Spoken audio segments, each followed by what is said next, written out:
This quote reveals a deep fear of vulnerability and the potential emotional consequences of opening up to someone else. The speaker is grappling with the fear of unreciprocated love. 1. Fear of unreciprocated love.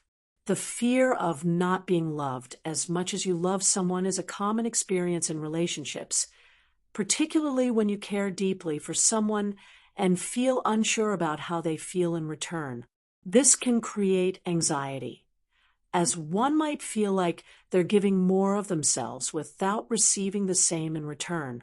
Listen, it's important to recognize that love is not always symmetrical, but that doesn't make it any less meaningful. Relationships require patience, communication, and mutual understanding. Rather than measuring love through a strict balance of give and take, focus on the quality of the connection you share with the other person. Prioritize your own emotional needs and seek relationships where love and respect are mutual and reciprocal. 2. Fear of emotional vulnerability. The idea of emptying your soul into someone's hand conveys a deep sense of emotional openness.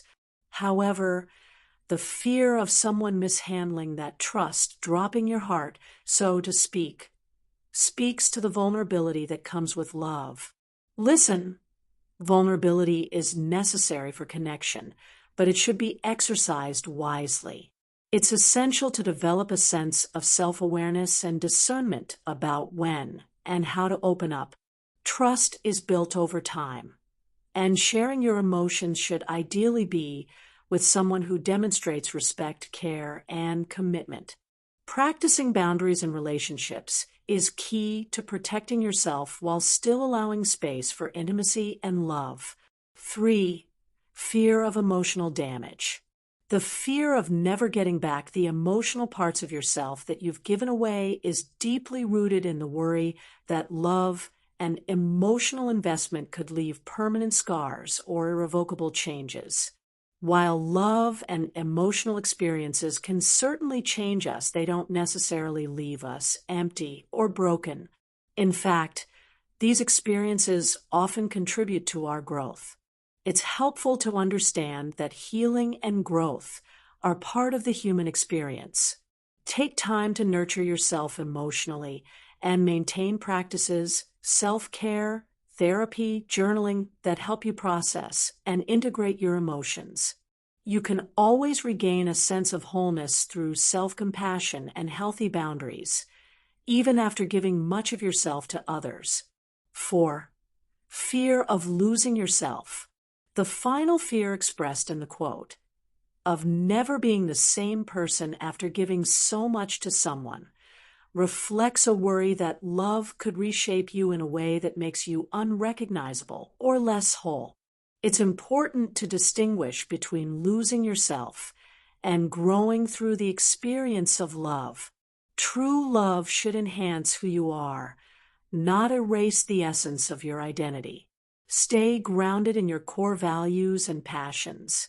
Make sure you maintain a strong sense of self even when you're deeply invested in someone else. Healthy relationships should encourage you to thrive as an individual, not detract from your personal development. 5. Building emotional resilience. Love and relationships can be unpredictable, and the fear of being emptied can sometimes arise from past experiences of hurt or disappointment. Emotional resilience involves accepting that love can be both beautiful and painful, but that you are capable of recovering, learning, and growing from both. Build emotional resilience by developing coping mechanisms to handle disappointment or rejection. Meditation, therapy, creative expression, or physical activities can help you process and regain emotional equilibrium. Remind yourself that vulnerability and emotional investment don't automatically lead to harm, and that you have the strength to navigate challenges. 6. Understanding the dynamics of love. The quote suggests an all-or-nothing approach to love, where either you are completely fulfilled or completely depleted. This could signal an idealization of romantic love or an exaggerated fear of emotional loss. Love is complex and fluid. It doesn't always follow a linear pattern of complete fulfillment or devastating emptiness. It's okay for love to have moments of uncertainty, change, or discomfort. Relationships evolve, and so do the dynamics of emotional exchange. Try to embrace the natural ebb and flow, and be kind to yourself if things don't always feel perfectly balanced.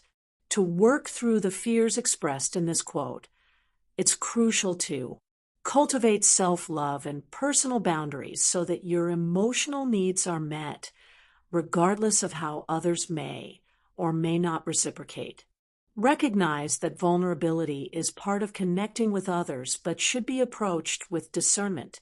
Trust in your capacity to heal and grow, even if love leaves an emotional mark.